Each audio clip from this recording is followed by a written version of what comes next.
So yeah, so we've got meth. Basically, let's look at some words like methane, ethane.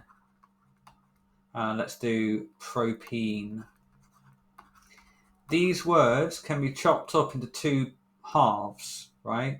Or two bits. We've got the beginning bit, and then we've got the end bit. So organic chemistry is a little bit like learning a language.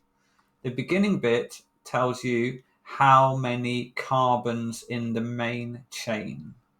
So 1, 2, 3.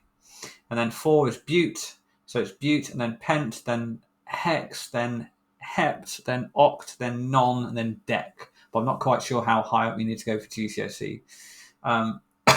So if we look at meth, we have 1 carbon. The ending, ane or ene, ane tells you it's an alkane, ene tells you it's an alkene. And an alkane, these two are alkanes, which I think both of you identified, means that they are saturated. Now, let's do ethane to explain what I mean by saturated. It means, as you probably already know, that it's got only single bonds. But why use that word saturated? Well, we know that we think of the word saturated as like soaking wet. Like it couldn't be any wetter. If something was saturated, we imagine it means it could not hold any more water, right?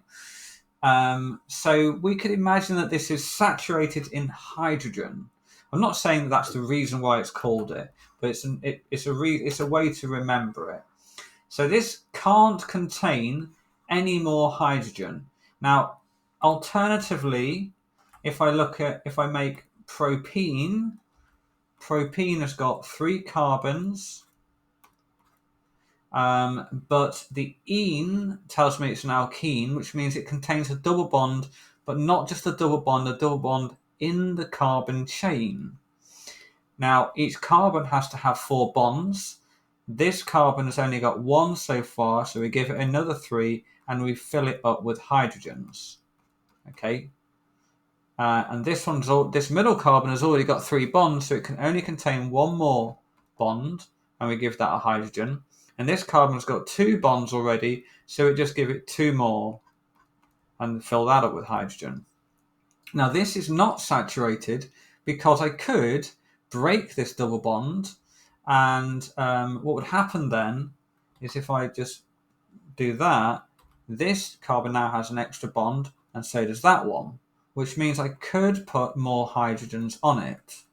So that's kind of like why it means that if I undo that now, then that this one is not saturated because I could put more hydrogens on it, but this one is because I can't put more hydrogens on it. This also means that this is more reactive. Okay,